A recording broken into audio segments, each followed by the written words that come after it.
So thanks everyone for joining the Marketing Optimist Ideas Hour. On this call, the Marketing Optimist team are going to try our very best to help you resolve any content marketing ideas you might have.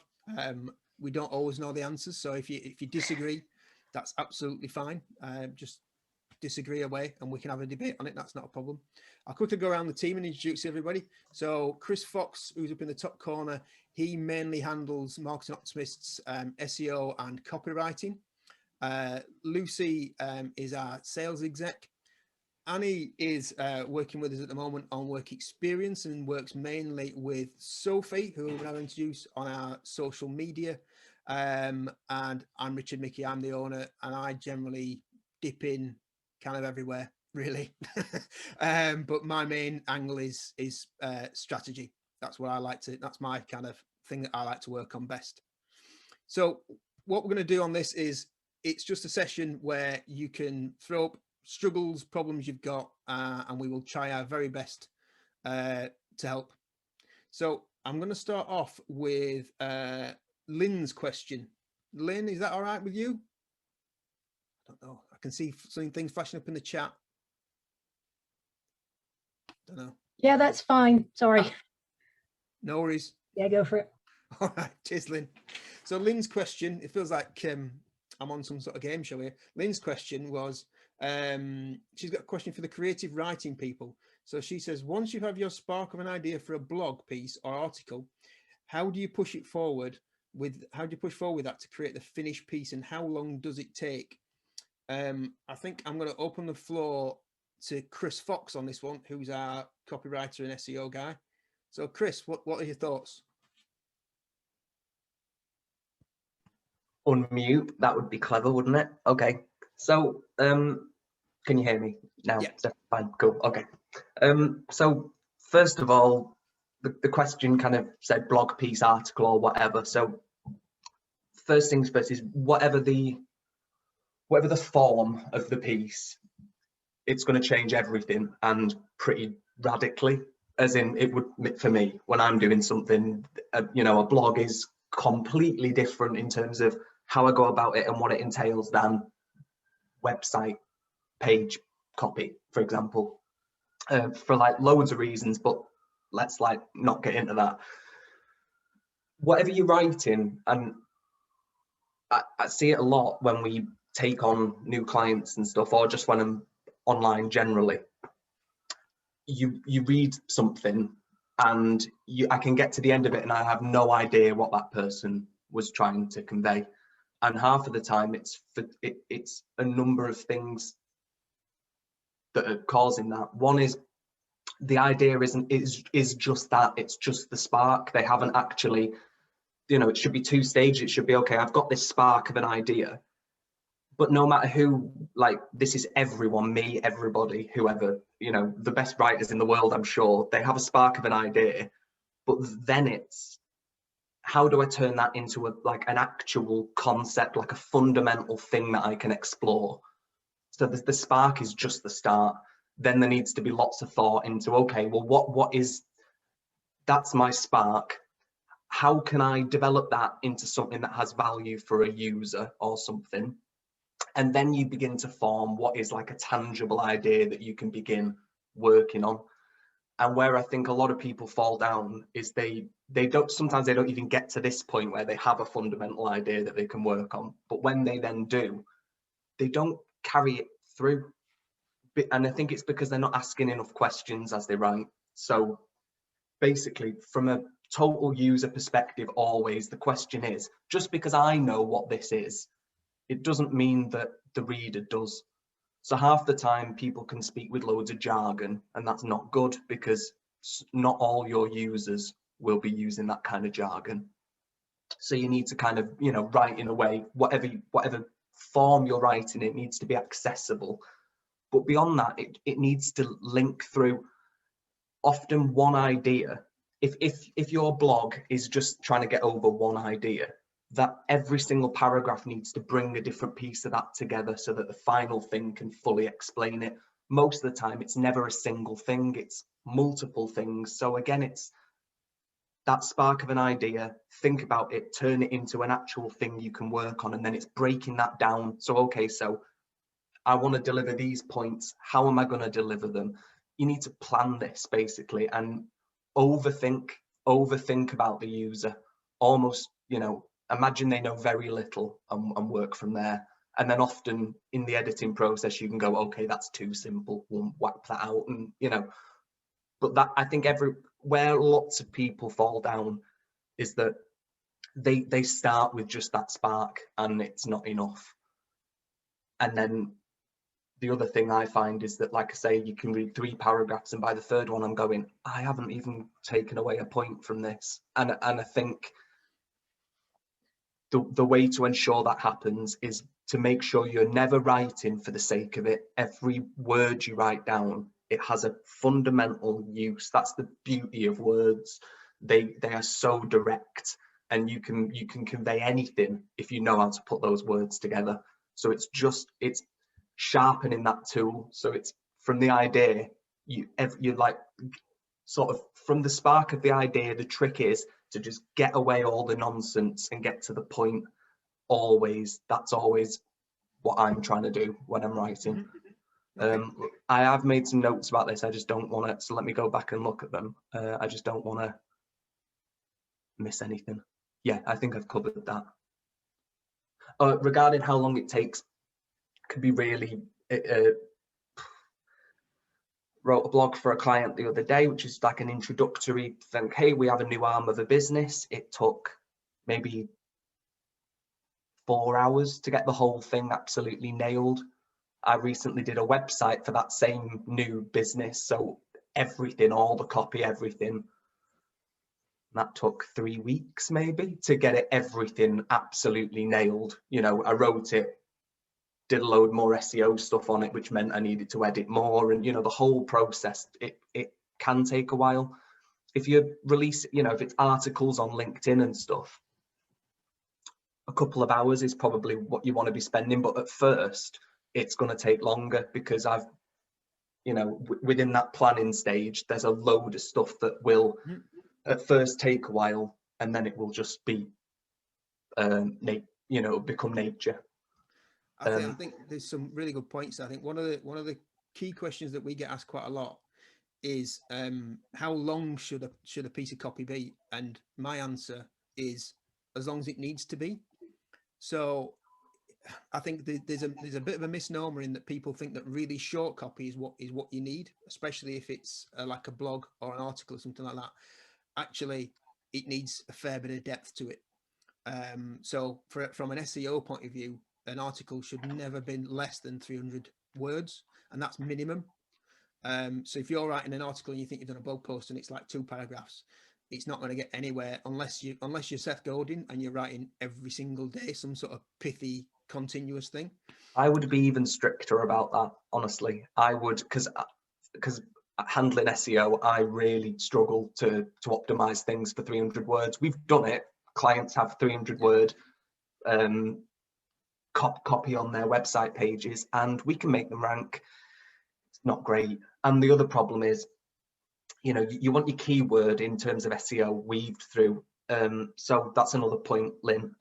If it's something that's going to be optimized as you're planning and as you're getting that idea firm, think about searchable terms, you know, and that can help you drill down into the actual, like the core of the idea, thinking about what someone would search for to find that. So again, regarding SEO, we can, you know, it can be done, but really, because of that keyword being weaved through, if you've got 300 words and you weave a keyword like, I don't know, just because it's fresh in my mind, commercial hygiene services, you're weaving that through a 300 word thing, and you know, it's very quickly going to sound stuffed full of that keyword. Whereas if you've got 800 words, 1,000 words, sounds very, very natural. But really, I think at least 500 words is what I say to clients. Like, if you're going to send me copy, I'm happy to hack away at it and edit it and all that stuff. But really, I want 500 words for a blog at least, really. Yeah, and I think it's also really, really key to ensure that you're writing from a person's point of view. You're not never ever writing for the algorithm. You're never ever writing for Google. You're always writing for a user, a real person. And if you ever start thinking, "Oh, I'm going to write this for a search engine," stop. Russell's just asked a really good question as well, which is linked to this. Okay. Which is, can SEO be triggered by a phrase as easily as a single word? And absolutely. So I have never ever optimized a website or anything for a single word, because one, it's just really not done, but also it would be super duper competitive, wouldn't it, for those single words? So something like commercial hygiene services, or trying to think of something completely different, hair and beauty services, that would, you know, it's still competitive but less than hair and beauty. Do you see where I'm a problem that we have, or that the kind of that's ended up in the kind of SEO world, is this term of keyword. When actually you and lots of tools we use think of it, don't discuss it as keyword. They call it key phrase, not keyword, because keyword is just like bricks, and it's like, well, what kind of bricks? Cement bricks, soap bricks, I don't know, household bricks, Lego bricks, what are they? So just never think of it as just keyword. It's key phrase, because trying to rank, you know, we've wandered into SEO, but when you're trying to rank for one word is nigh on impossible, unless you're, I don't know, unless you're Coca-Cola or the BBC. But if you got any more questions about that, I can, like, either on here or later on, we can talk about that, Russell, as in like keywords and how all that works. But yeah, that's not a problem. Lynn, did that help? It did. Oh no. Well, it in a way, it sort of almost said, how long's a piece of string, really, didn't it? Yeah, unfortunately. I do very different pieces of writing. So I write for Scandinavian Homes, so I do blogs and articles and social media pieces and website copy and stuff like that. But I also write in my spare time in my role in the Green Party locally. And that's very, very different. And some of it is offline stuff. So it's PR and it's leaflet writing, and some of it's online for social media and websites. And it just, some of what you said is it's relevant to the Scandinavian Homes stuff, but it's a bit less relevant to the other side of things. Okay, well, I mean, before this, I was a songwriter before I did this, so I understand publishing works. But whatever you do, it's about planning the thing, and it's never going to be, this took me this amount of time. I really hate using the word creative because it's very piffy and lots of people use it in the wrong way. But basically, writing, although in the copy sense, it's not 100% creative because you're getting a point across and we're doing something for a business. But it's a creative thing to do, isn't it? Yeah, it's not natural to everybody. But whatever you're writing, that planning and getting to the point where you have enough to write about, that's the thing as well. Do you know what I mean? So actually, just that, I think what I said is actually right about everything. You go from that point, that initial point, and you have to work on that initial thing until it's big enough to write about, valuable enough to write about. And that would be true if it was a book or a copy on the back of a cereal packet, I think. I think there's also a point where you have to kind of look at your ideas and at some point go, do you know what? This is rubbish. I did it the other day. I've completely X'd the thing I was working on and just went, not saving that. I can't even look at that. And then I just did it all again. Yeah, because it's like you need like a lot of people. I have 1,000,001 ideas, and sometimes I start writing and then go, no, that was rubbish. Yeah, just stop writing it. So it's about editing as well. Yeah, editing's fun. I've just spent 3 weeks trying to write copy for a double-sided A4 leaflet. And I kid you not, I spent last night trying to fit it all into the slots I've got, and I'm editing and going, but I can't leave anything out of this. What am I going to do? But that's where that key idea comes, because in that case you want to work backwards, don't you? You want to go from all this information to condensing it into a very neat, tidy, concise thing. So Yeah. either way, I think that planning aspect is important both ways, whether you need to make something detailed or the opposite way around, if you need to scale something back. Yeah. Okay, Yeah. Brilliant. Thanks. lovely. Sorry if that wasn't No, totally helpful. It was helpful. It's making me think, and making me think is always a good thing. I Thanks. think the key answer on that one, Lynn, is there's no answer. There's no definitive answer is the answer, I think. I Sorry. was worried you were going to say that. Damn Yeah. it. Sorry. Okay, so we're going to jump on to a question from Jennifer. Hi, Jennifer. Yeah, you're right. Oh, good. Thank you very much. So I've got you. It's written on a letter. It's like somebody sent me a letter. What you asked me was, is it okay to share work of others that you find inspiring that links in with your business? Your business is a staffing agency supporting promotional campaigns, and you like sharing bits of services and offer breakdown events with the services where our services can be applied. Yeah, I get that. You seem to get a lot of stuff that you want to share that's great, and it seems like you're a bit nervous of sharing it. Is that right?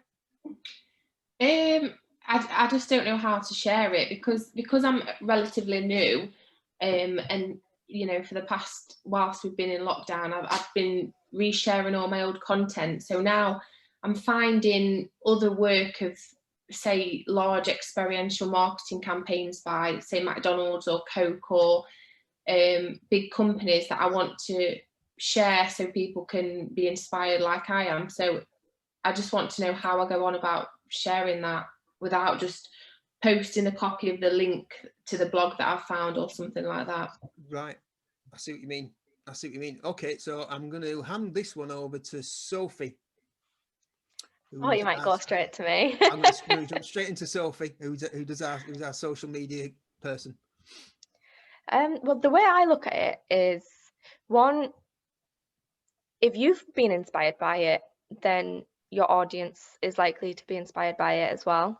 And another thing is, at the end of the day, it's free to share it. Just do it, try it out, and see what reaction you get. Because one, you'll either get very minimal engagement, and that sometimes happens, or you could get a lot and people be like, oh, this is different, this has made me think, or blah blah blah, and that's always a positive. And at least you're splitting up your content and you're not just posting the same thing all the time. And at the end of the day, if it's something that's inspired you, people will probably notice that in the way you're writing about it and see that you're more passionate about what you're saying and things like that. And at the end of the day, like, can you remember seeing, you might not have seen it, but brands commenting on other brands' tweets and it going viral? Can you remember seeing that? Mm-hmm. Like, I don't see anything wrong with getting involved in other brands' content, because at the end of the day as well, like, if you're sharing their stuff, then they might sort of start recognizing your name more, and then it builds more brand awareness for your own business as well.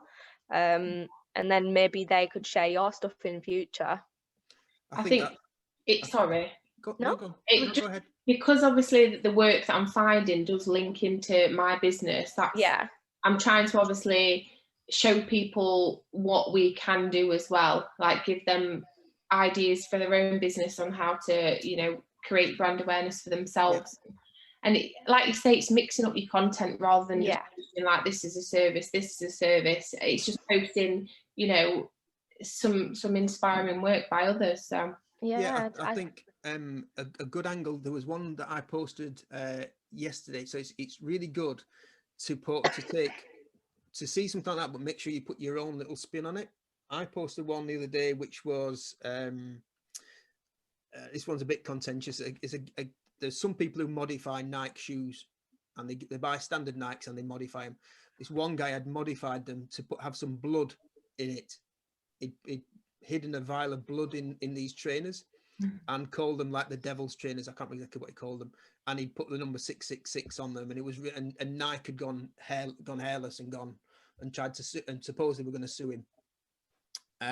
But what he'd done, and this is a really clever trick, is it basically by riling Nike and making them react, Nike had done a lot of his marketing for him. So they, by them going, oh, this is awful, you can't do this, everyone went, oh, these are interesting trainers, let's have a look at these. And I reposted that, and because I read a lot, and a guy I really like is a guy called Dave Trott. Dave Trott's like a master marketer guy, master advertising fella. And one of his things is, if you can get your competitors or other people to do your marketing for you, you've done the right thing. And so I reposted and I went, this is, Nike will probably settle out a court, but they've done this guy's marketing for him.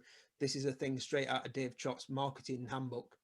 And I tweeted it because Dave Trott's really big on Twitter, and it went ballistic. And I got loads of retweets and loads of shares just by, again, tilting that into it's a marketing thing. So that ties in with what we do perfectly. By adding a little bit of expertise. So me saying, well, this is out of Dave Trott's handbook, with what Dave Trott kind of teaches. And by then tagging Dave Trott in, because actually, if you ever tag Dave Trott in a tweet, just as a little tip, he always retweets it. So that's just, that always helps, obviously. But by just doing that, taking something you've seen and putting a spin on it, so it relates to what you do without stealing their thunder, but just sort of a commentary on it, that works really, really well. There's a couple of questions that have come in. Do you want me to read them out? Yeah, sure, yeah. Okay, got one from Jay, and he's just kind of said, we're talking about commenting on other people's posts and sharing and that kind of thing. Would you limit it to non-competing brands? So it kind of depends. My first thought is yes. You wouldn't share your competitor's brand unless there was some sort of advantage to you doing that. And I don't mean in like just because it was bad news. I mean in as this is a great idea and let's run with it. So it's something kind of collaborative in the industry. I wouldn't necessarily share if they've just launched a new website and go, oh, look at their website, it's great, because obviously then you're pushing people to their website and not yours. So my gut instinct is don't share direct competitors, but equally you have to kind of build a bit of a network within your own industry as well. Yeah. So actually it can work a little bit. I mean, I would say for me that it would depend on what the post is, because if it was something that's kind of community based or something like that, then yeah, you absolutely can, because you're getting involved in something that other people need to know that it has that kind of altruistic effect. But yeah, like Richard said, you don't want to be saying, go and see these people's website. By the way, they sell the same thing as I do. That's not helpful to anyone. But I think the bigger the brand, they can get away with it. But that's a whole different kind of issue, isn't it? And Elena's asked, what can I do with my social media content to increase reach? I've noticed recently that reach on FB, on Facebook and Instagram has recently dropped off, and that possibly could be to do with a lot of the changes that they've made, couldn't it? It could be, but also have a look at the content that you're sharing. There are lots of people who said there are lots of rules in and around social media algorithms and such, and there are, but the algorithm wants to promote good content. Yeah. So making sure your content is good and fresh and interesting is key. So if you got any thoughts on that?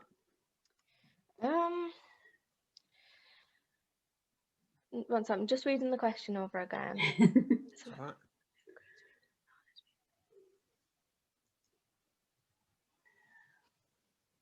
You're not like overdoing it with like hashtags and things like that on these platforms, are you? No, I don't think so. I mean, I have been getting quite good reach into the thousands. I mean, I'm a startup business, so I'm very new and I'm just building my audience, and I've been getting quite good reach. But then I've just noticed recently, even like over the last couple of weeks, it's gone off a cliff edge. You know, I'm reaching about 30-40 people.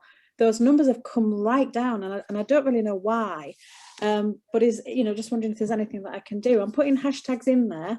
Yeah. But I'm not putting too many. I'm putting relevant hashtags. I'm looking at trending hashtags and things like that.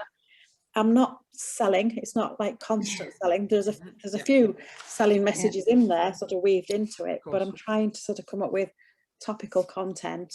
And it's not, it's short and punchy and to the point, but Yeah, I'm clearly not doing something. What doing something wrong. is there anything you've changed, Elena? That's what I was going to say. Like, I think it's always worth like going back to those posts and looking at the insights for them and seeing exactly sort of the formula you did to put that post together and think, what have I missed recently that was working before? Even if it's like maybe you posted at a different time, or I don't know, just the wording or a time as well. It can be quite a big thing. So like, it's probably not best to do on the dot exactly 6 o'clock, because that can be a peak time for so many businesses. Maybe do it a little bit after, and then it makes it seem more natural, like it's a more natural post and not like obvious to your audience, like they've just scheduled that post to go out at the exact same time, the exact same day, and things like that. It does just seem more like natural and organic. What are the best times? What are the best times and days really to be posted? Ooh, that's a question. Another question we can't answer, unfortunately, because it depends on your audience. Yeah. Like you can see though, like you'll be able to see audience insights, and you'll be able to see when most of your audience is online throughout the week, like hotspots of throughout the week, if you think of it like that. Like it'll show you like blocks of when like the peak times are specifically for the people that follow you. Elena, what is your customer base? Well, I've just started a new business, which is a pottery painting business. So my customer base are local people, because people don't travel great distances to do this. They tend to be female, looking at my demographic. They tend to be aged between sort of 21 and 41, parents with children, school-aged children. It's a real mix, but that seems to be where it's shaping itself. Okay. My audience. And when do you normally post? To be honest, I usually post first thing on a morning, because I think when people wake up, the first thing they do is look at their phone. Yeah. But I'm now starting to think sometimes you can be too blinkered, can't you? Because now I'm sort of thinking those people are going to be getting their kids ready for school. They probably haven't got time to look at their phones. I think lunch times. Yeah. And then on an evening, I try to do that, but I maybe need to have a bit of a rethink about timings. I think it's looking at it, and I think what we classically do in marketing is we do a test. So we would kind of go, okay, so if I'm posting at 9 o'clock in the morning and that's not really working, let's still post at 9 o'clock in the morning, but let's put some other posts in, maybe like 7:30 at night or something, and start to see if we're getting a difference. Because there's no point, you can't just guess. Because if you just guess and go, I'll change, then you don't know what you don't know. You've got nothing to gauge it against. So you need to have you need to do a little bit of a test at different times a day and see if you can find out what the content is. Also on Instagram, if we're using your hashtags, you have to be careful on not picking the blockbuster hashtags every time. Because like if you're always picking a hashtag that has got, I don't know, 29 million posts on it, you're going to get lost in that sea of posts. So you're probably better off picking hashtags, particularly for Instagram, that are more in the kind of 40 to 50,000 maximum, and maybe some of the lower ones, because then you've got a decent chance of getting found. It's more within your audience, and you're not going to get stuck in the one that's like hashtag love, which has probably got billions of things, and it's not going to get you anywhere either. Another thing as well, you might already do it, but if not, then it's definitely worth doing it. So just let me know if it's something you already do. Do you always include your location on your posts? Sometimes. I mean, my location is actually in my social media handle. It actually says the Painting Pot Selby. That's where I am. But in terms of the message, no, I don't always put where I am. Because you can add location like to Facebook posts and Instagram posts, and I think that's very like beneficial for especially small independent businesses where they're trying to target a local audience, because I do believe it comes up more in the explore pages of those people that are in that area. So I do think it's definitely worth jumping on that and just seeing if that helps you at all. Yeah, sometimes I do, sometimes I don't. But Yeah. I need to make sure I do that every time. And Yeah. a neat little trick for local businesses is to share your stuff on Facebook into local groups. Yeah, I do that. I do that. That works really well. Loads of groups. Yeah, you have to be careful with the group, because sometimes the groups are kind of militant, and they kind of say, well, only promotional stuff on a Tuesday and a Wednesday at 5 o'clock, and they'll ban you otherwise. But that works really, really well. One of our smallest clients is a chip shop, and we post in his local group, and it does phenomenally well. Yeah, thank you. No problem. We've got a couple more questions. Russell Russell says he's got a question, but he wants to ask it himself, I think, because he wants to explain it. Is that right, Russell? Yeah. Yeah, cool. Thank you very much. Appreciate that. Okay. So Richard and Lucy know my business well, so I've been utilising them, and they're fantastic. But my question for today, so I know on all of the reflections I'm doing, driven by Lucy and Richard, thank you. What I've got to is, I think my posts to get more traction need to be more personal, but I don't 100% know what I mean by that. So it's what I've noticed is the difference between words I do, which posts that I do are more businessy or thought-provoking. I think they might be reacted to with people going through them and going, that's interesting, but moving on. And those posts that I've noticed that have more traction in them, people share a bit more of themselves. So I'm just struggling with what exactly that means, or what's good around that. If you're, thinking about LinkedIn, is more where mine are, and I don't want to go into LinkedIn's not Facebook conversation, but I just noticed those that I don't try not to use the fancy words of more real, more personal. They're the ones that get a bit more traction. So I'm trying to work out what that actually means, what that looks like, what an example of that would be. Like a personal branding job, basically. Okay, tell me more. Well, LinkedIn is rife with this, and it's rife with people who do it incredibly well, and it's full of people who are annoying. Use the word ninja after everything they say, but you know what I mean. It's basically that it's basically a way to sell what you do via you, rather than, so it allows you to potentially have two Russells. Russell on his personal branding, who is more kind of, maybe you would just throw up your phone whilst you were having a wander or something, and you could, but it's nice quality and stuff, but it was very kind of, maybe off the cuff.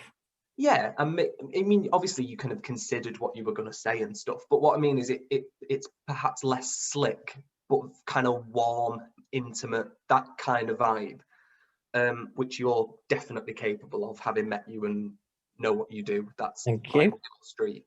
And then what you do on your business side can actually remain quite slick, which it is. It's very slick and very professional, so that can remain.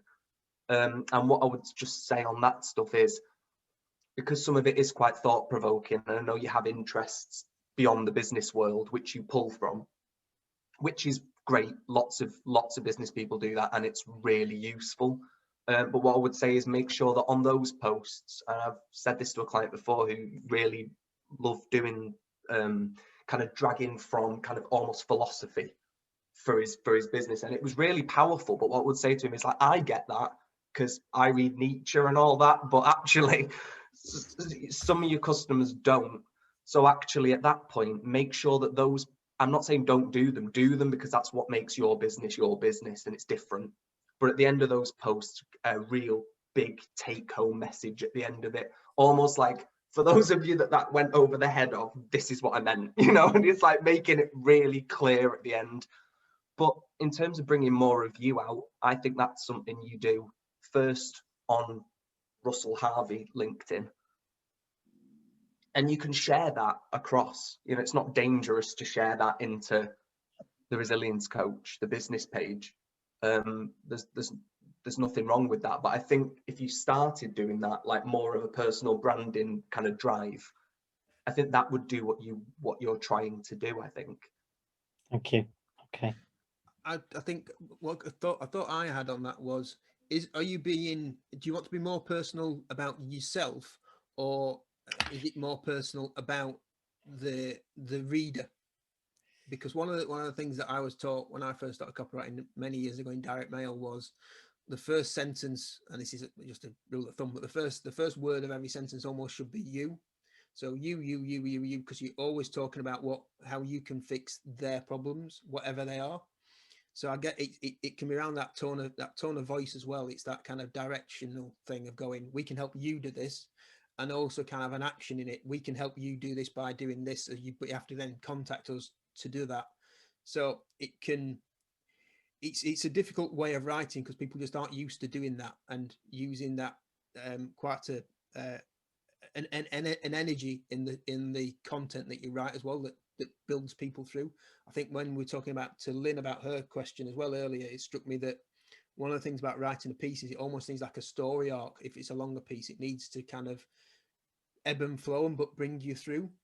So that's why I'm a big advocate of breaking up copy with subheads, so that it guides you through and makes it easy to digest, and you can get quick takeaways, or you can read the whole thing.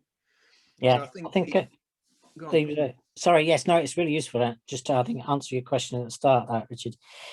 It was the other word I've written down is about potentially sharing more of my opinions, not to be provocative, but there's a lot. So thank you, Chris, for picking on what you did. Yes, I cogitate on the state of the world. So it's like occasionally I want to go, I've had this thought, and I think from my opinion, this is what's good or not so good about it, or what I'm struggling with. And it's getting that right, and then obviously ultimately in there linking it into resilience, and it's also just striking that balance around do I do that every single time? I've got my opinion and how this links to resilience, or it's just like in terms of people getting to know a little bit more about me, the person, striking that balance around, I don't want to be the hashtag ninja guru type person. That isn't who I want to be. But I think that's something that could be more better about my posts, or a missing link around just that element of they need to be more personal, and it's trying to just clarify exactly what I mean by that, and you've both really helped. Well, they're buying you, aren't they? In your business, people. Well, I know, exactly. It's a bit of a duh moment. They're buying you. No, it's not at all, because actually it makes it more of a big thing to explore. Rather than for us, where people are buying our services, yes, they're buying us in a sense, but it's the service. Whereas for you, it's the service, but also it's you. So it's a bigger thing to jump into. So I don't think it is obvious, but yeah, I think what I would say on that is I would drag it back to the business, but not in like a dead salesy way. Even if it was just, here's my thought, and then this is how it links back to resilience, and then just a link. That's almost enough of a link to me on some of them, and others you can be more direct and salesy. But and think about who is the reveal the you that your clients would like to know more about. That's what I would. So if I was going to do personal branding, I would have to be a bit more careful. But you know what I mean? I would only want to reveal the bits that wouldn't completely put a client off. And I know you won't have those qualities, but you know what I mean? It's good to... I've hidden them well, Chris. I've hidden them really well. Good to keep a check on those. But yeah. I think it's interesting how Russell's question and Jennifer's question kind of link in together. It's that thing of... when you should comment on things and you should talk about the state of the world and whatever, but ensuring that it kind of relates, especially on LinkedIn, that it relates to the business in some fashion. You don't just want to be spouting off about the million odd things we could all spout off about, but we kind of just don't do that on LinkedIn, just because it is that professional thing still. But equally, you do want to make posts that make people stop and look. So you said earlier about not being contentious. Now it's a fine line to balance. But if all your posts are really bland and don't say anything, then they just get scrolled past. Exactly. Obviously, you don't want to be swearing on them and things like that. I mean, some people do got to go to that. But whatever you post on social media anywhere, it needs to be interesting enough that people will stop. because again, to quote Dave Chott, there's all this advertising that goes on. 95% of advertising is completely ignored, that nobody ever remembers, but it still gets pushed out there. So your job, whatever you do, is to make people stop and read it. And the right people, not everybody, because not everyone needs a resilience course. So with all due respect, not everyone needs a marketer either. But the people who do, you want those people to stop. So it's making a message that speaks to those people and makes them stop and go, I'll either spend some time, that's interesting, or I need that. That's marketing in general. You need to make people to stop, to read it, to take the time to invest some sort of effort with it. Thank you very much. Really appreciate it. You're welcome. I believe we have a question from Jay Russell in the kitchen. Yeah, we did. I think Jade put something else in the chat to do with the brand name of the company that he works for. Do you want to explain that a little bit more? I've had a quick look at you on LinkedIn as well, Jay, so I've kind of got an idea, what the offending word is. Yeah. So, as I've put in the chat there, so I work for a scientific research company, and our mission is to bring safer alternatives to smoking to the marketplace, which I'm sure you'll agree is a good and noble ambition. Absolutely. However, in the middle of our company name is the N-word, nicotine. So I work for Broughton Nicotine Services, and that's not a very good word. It's not a nice word. It makes you immediately think of smoking and bad things. Yeah. But we're the opposite of that. We're not trying to sell you fags. We're trying to help you give up smoking by providing safer alternatives such as vapes and so forth. Yeah. I can't not advertise for vacancies because I'm in HR. So when I'm doing recruitment, I can't not say who the job's with. Yeah. How can I have upfront and lead with a story that doesn't have that? If I can get over that first hurdle, if I can start the conversation, I can come in like I did today with our mission is to provide safer alternatives, and that makes people go, okay, you're not evil then, and then I can have a conversation. My first thought, before I can see Chris dying to jump in, my first thought is of the old adverts that used to be in the back of comics. I'm probably the only one old enough to remember them, but like with Superman and nicotine, that's what jumps into my head. So there's a brand issue there. You're right. Go on, Chris. So I'm chewing nicotine gum right now, right? Because I stopped smoking, and unfortunately my cravings are kicking me every day. And it looks like they're going to continue doing that. There is nothing wrong with the word nicotine. It is a really safe stimulant when not inhaled via tobacco, right? So actually your job isn't to apologize for a known safe stimulant. Your job is to almost educate that it's a safe stimulant. Now, the fact that it's in a brand name, basically what I'm saying is I think the problem is almost your perception, with due respect. Yeah, that's a good point, because there are people out there who would go a lot further than I just did, but I'm not going to do that. But you know, I don't love alcohol. It's sold everywhere. You know what I mean? It's a very dangerous product. Nicotine isn't. And actually, I don't think that it's a bad word. And I think I think be less apologetic about it, because what the company does is a good thing. And that word, there's nothing wrong with that word at all. And actually, that's what the whole movement is doing. It's educating people. And actually, that's just part one of the education. There's nothing wrong with the word or the thing itself, just the mechanism of smoking. That's the bad thing. The message is be proud of it. Yeah. They're just a brand name, and it's just the word of a stimulant. Mm-hmm. Yeah, we a lot of our recruitment is done poaching people out of the pharmaceutical industry, which obviously you think pharmaceuticals, you think making people better. Yeah. Whereas it's that connotation around the smoking. So, oh, I don't want to be working with that. I understand. Yeah, that's interesting. Thanks, Chris. I think I'd kind of agree. It sort of feels completely unhelpful what I just did, but this isn't for a discussion here. But look up a guy called Hamilton Morris and kind of look at what his whole thing is. It's not for discussion here, but basically use that for the world of nicotine, which is basically him saying there's nothing wrong with anything. It's the way it's used and the way it's done. And actually, in terms of nicotine specifically, there's no argument, is there? you can make that a safe thing to use. So I think I agree with Chris. The fact that it's in your brand name means it's not going away. There's nothing you can do about it. So stop being scared of it and lean into it, because if it's your brand name and you can't change that, then there's no point trying to dance around it, I think. I'm that age where I felt like a leper after a while. Like when I was younger, it was fine, everyone smoked, but I got to a point where everyone's like, oh, you still do that? And it's just like, oh, so actually smoking is going to be very out of fashion soon. You know what I mean? If it is, and it is already. But my point is, it's already happening in a big way. Yeah. And if your company is an answer to that, then that word shouldn't hold anyone back. Yeah. Is my thought. Fair enough. Thank you. We've got one more question from Jack, and he's asked about Instagram. He's got business account. It's about how to use stories. So business account that they've got over 2,000 followers, yet whenever we post to our story, we're lucky to get 70 plus views. Read some articles on way to improve this, hashtags, interactive elements like polls, but nothing ever seems to really make much of an impact. So that's possibly one for Sophie to do with Instagram stories. Yeah. How do we do that? Well, it's difficult if you're saying the interactive elements aren't working.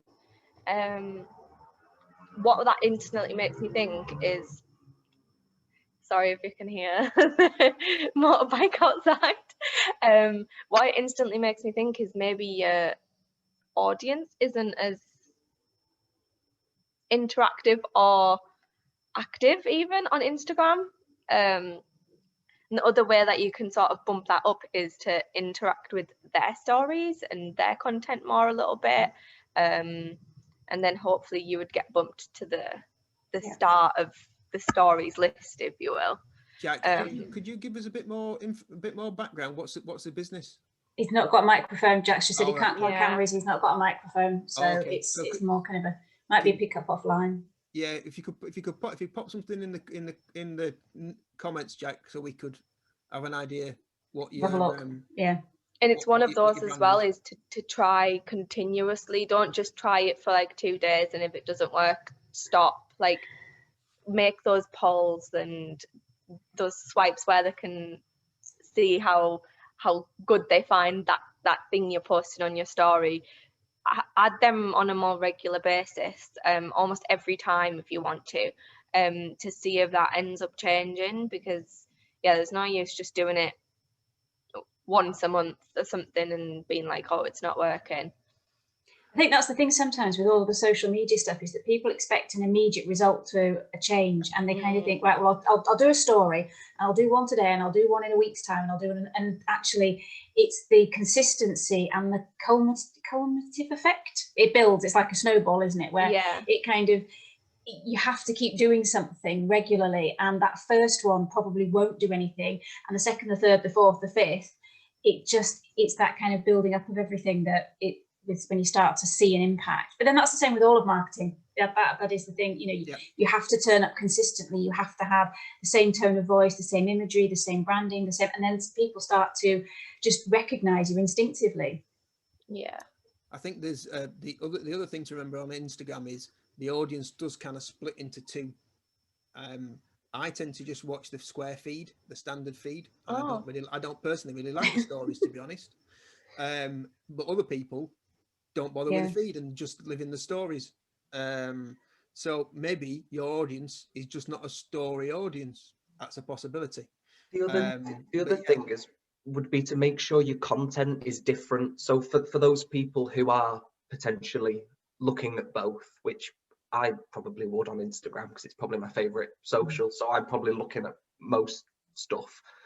So if I'm actually guilty of not doing this in my own private stuff, but it's basically like, if you post a video to your feed and then post the exact same one on your story, people might have seen it on the feed and then they just go, next, you know what I mean? Or what? So the thing would be to kind of put different content into the story. And now there are loads of great tools, loads on the App Store actually for free on your phone and stuff, where you can create kind of really nice, kind of Apple-y looking kind of story templates, so everything looks super clean, but you can kind of drag your elements in and it looks all kind of nifty, and it's just all free apps, really simple to do. But yeah, kind of making that choice of like, okay, so you can be talking about the same thing, even it could be, say it's a product thing, you put a product shot out on your feed, and then maybe the story is the person who designed that product talking about its main kind of features, or even like a video of kind of around the product rather than just a main shot, but just something that is different for both would probably increase that kind of, people are coming back because they know they can't see the same thing on your feed. Yeah. What I was going to say actually is like following on from that actually, Chris, it would be interesting to know if you get the level of engagement on the actual posts, because if you do, another way to do that would be to literally catch their attention with your post, and then similar to what Chris said, be like, find out more on our story, or find a full-length version by watching our story, or finding some other way to add benefit to them, but directing them to your story by literally saying it in like the first few words of your caption, if you will. Like, get their attention that way. Like, if you're getting the engagement through the feed, use the feed to direct them to your story. Is kind of something else to try. And I would say as well with Instagram, kind of be kind to yourself a little bit, because it's kind of naughty what they've done. They've kind of created 4 social medias in one, and it's really unfortunate. So basically you've got the feed, your story, Reels and IGTV now, right, all under the same umbrella. If you're utilizing all of that, you're never gonna get awesome results on every single area of that. You'd be a wizard if you were, right? So, you know, if you've got great results from your feed, but not so much your story, but also you're putting some reels out and they're doing well, you know, hopefully you can ease those story figures up. But if you can't, well, you're doing pretty well on the other 2-3 features that Instagram has. And, you know, that sometimes it's the nature of the audience you've got as well, and the kind of business.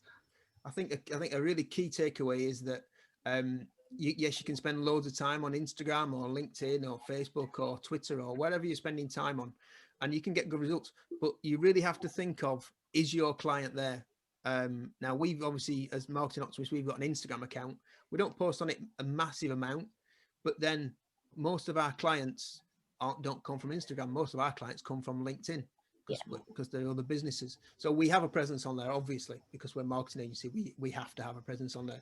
But that's not where we don't spend the majority of our effort goes into LinkedIn, because that's where our business comes from and not Instagram. So if that's where it comes from, Instagram, great, go for it. But just have a think, you don't have to be on every single thing. And another key takeaway for social media is, don't forget that it is social. So Sophie made a really good point on the fact that you need to interact with your clients' posts just as much as you're pushing stuff out, because otherwise you're not going to build that relationship. You're not going to get that kind of buy-in that you might get. And that's not just on Instagram, that's everything. If you're just posting and you never react, you never respond, you're kind of not playing the game. Like, sometimes I use that as time, like I try and fit it in as much as possible, like interacting with our clients' audience. I try and fit it in as much as I can, because one, it's a nice break from doing everything else, because it doesn't really feel like you're doing a whole lot, but it's honestly, but it is work. It does have so much benefit to it. And yeah, it's a good way to split up your work day, and I do think you'll notice a difference from doing it as well. Yeah. You can get some, especially if you do take the time to read any of the interactions that come in on there. It's a really good research tool as well, because you can find out what people are actually commenting, saying, and you can respond to things really quite quickly. Yeah. So it can be quite a good insight into what people are actually thinking.